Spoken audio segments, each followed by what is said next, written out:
আমরা কত দিকে দৌড়াই, এক মসজিদে যে সেজদায় পড়ে কাঁদলেই আল্লাহ মনের সব বাসনা পূরণ করে দেয়, ঠিক কি না?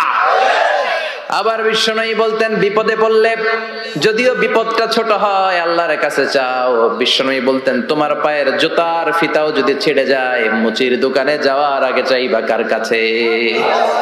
পায়ের জুতা ছিঁড়ে গেলে ঠিক করার জন্য কার কাছে যাই? কই আল্লাহর কাছে বলে যায়। মুচির দোকানে যাই না? তো বিষ্ণু বলেন মুচির দোকানে যাওয়ার আগে একবার আল্লাহর কাছে চাইও।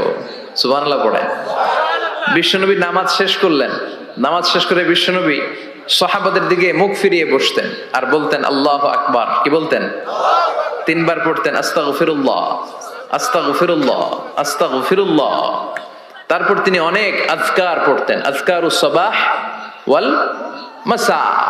সকাল সন্ধ্যার জিকির গুলো পড়ে উনি ওনার জিহ্বাটারে সিক্ত করে রাখতেন। আমাদের সময়ই হয় না।